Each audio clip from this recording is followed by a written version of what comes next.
there's where the chain fire in group 3 comes in helpful. He's been able to handle situations like that. Now,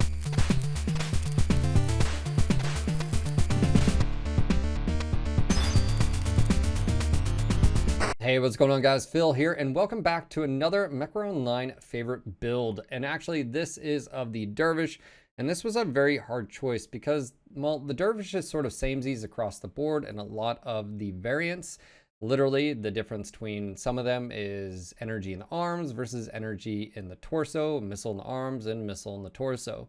Now, I've used this 6MR quite a bit, and that has 2 MRM30s on it. But I couldn't really say it's my favorite build, and that's mainly because other mechs do it better. And in this regard, really, I think the Frenzy is probably my favorite out of all of them. So that's what we're going to be talking about today, is the hero mech. Now, I get this is behind a paywall, but it is my favorite build. And what makes it unique and my favorite is that it can pretty much do something that no other Inner Sphere mech medium can do, and that is 8 missile hardpoints. To compare that to, let's just say, the Huntsman that's able to do the splat build as well. So this is the only Inner Sphere medium that can do that, and you really don't see any other mech really bring that to bear until you get to the IS Assaults with the Marauder 2 as well. So anyways, it is really unique. There's some pros and cons to this particular build that I'm going to show you, so we'll go ahead and talk about that right now. The pros of the overall chassis is that you have great viewing angle as far as where the cockpit is. Pretty much if you can see it, if you have it mounted on your torso, you can hit it. The arms are, you know, waist high, but for the most part, like I said, it's not bad.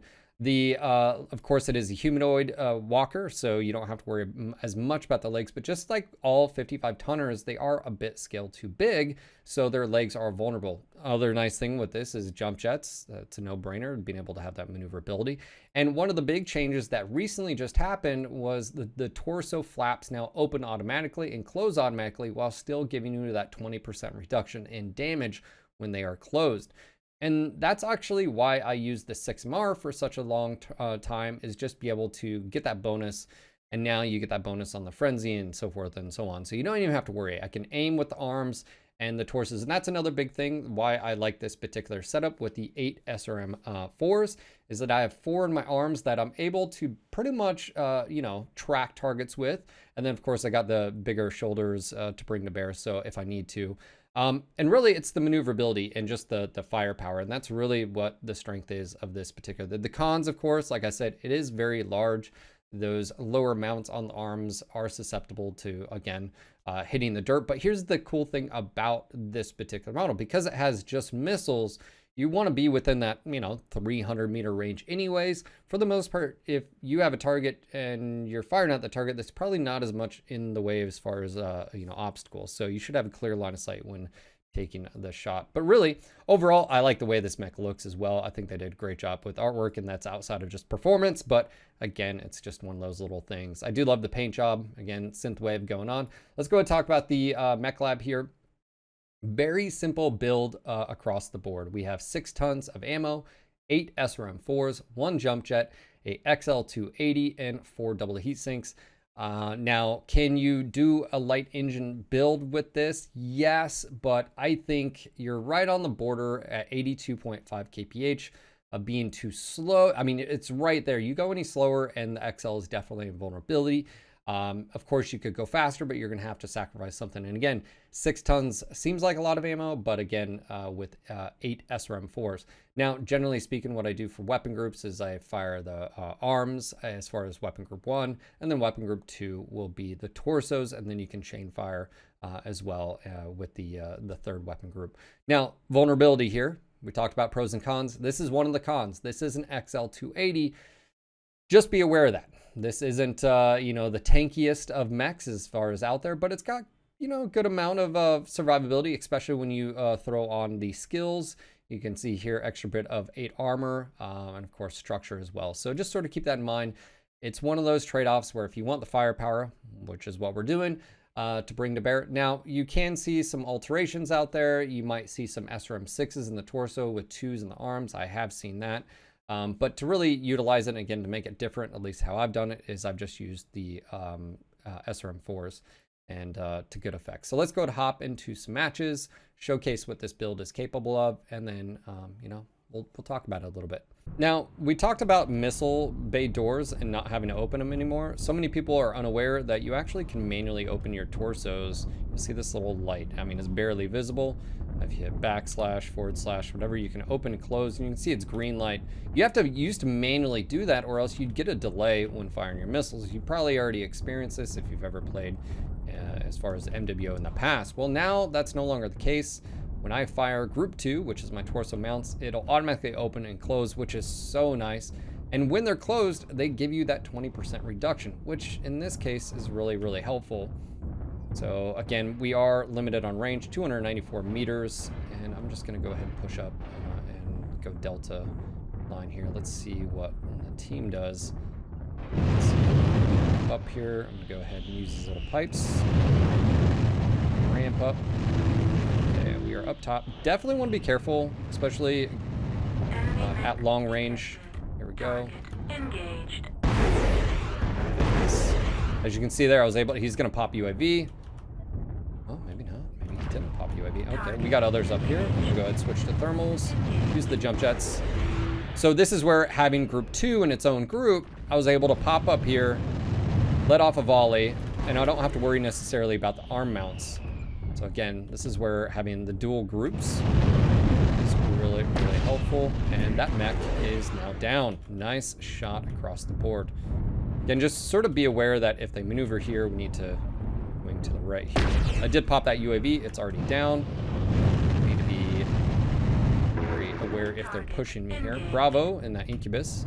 Incubus got a buff recently, and a lot of people are still using it. The problem with it is it's still a very large mech, so even with those buffs, it's still very squishy. I think most of the time people forget to remember that. All right, so we have a Mauler that pushed. We have other mechs as well. Okay, we just lost this one there. Okay, so we're gonna just trade fire here. I think we won the trade on that one. Now the cool thing is we have the high ground here, right? We have the arm mounts as well that we can aim. I don't want to drop down there. Right. Okay, let's go back up, back up, back up, back up if I can. Okay, there we go. We got to be a little wary there. I think we could drop down and take them, but just want to be a little bit. Well, let's just be a little bit safe here. It's 2-1. No need to rush it. Be patient. Be patient. They are split there. I could go up there. I saw a direwolf up there. If they're not right here, we could actually make that jump. I think we'll do it here. Okay, that was a good volley. Again, you have good DPS there. And those direwolves were back here. Let's see if they're up here. All right, the direwolves already moved on. They've probably dropped down. We did some damage to that automoto. 25% of the enemies are eliminated. Let's check our 6 right there. I don't want to get popped in the back by a direwolf. Again, I just saw a light on my radar. I'm gonna go ahead and pounce on this guy. Heavy peeps have minimum range. He's having a bad day. There we go. There's where the chain fire in group 3 comes in helpful. He's been able to handle situations like that. Now I just got popped in the back. Oh, speaking of direwell, I don't know where he just came from. Wow, that actually almost took me out. So I need to be very careful. Don't present my back. I'm gonna go get him in a second. You have a good flexibility here. I'm gonna go rotate. Oh, hello, friendly. I'm going to go for that direwolf because he shot me, and that was rude. He knows I'm here. Try. Okay, he's got friendlies. There we go. Got some shots into his back. I'm gonna try to help out here against this spider. Oh, Panther just took him out. Good shot. All right, so we're gonna maneuver here. Now you gotta watch out for freaking a direwolf dropping on your face. A ninja direwolf, to be exact. Oh, there we go. See that delay right there? For those that don't remember, you would have had a quarter-second delay on those, which would have really thrown off your aim. And again, I'm so glad that mechanic is gone. We're just gonna go ahead and drop here and help out as best we can. and bam, there we go. Again, you can see, even though we're only going 82.5 kph, you actually have really good maneuverability across just baseline stats. I don't have anything invested in the skill tree, which we'll talk about in just a second. 699 damage, and to be honest, I mean, we really weren't in the fight too much there. Now, you can also switch this to MRM 10s. That's an option if you want a little bit more range, but for me, I found that the SRM 4s, having 8 of those, torso and arms, is fantastic. So let's go ahead and drop in the mech lab and talk a little bit about the skill tree.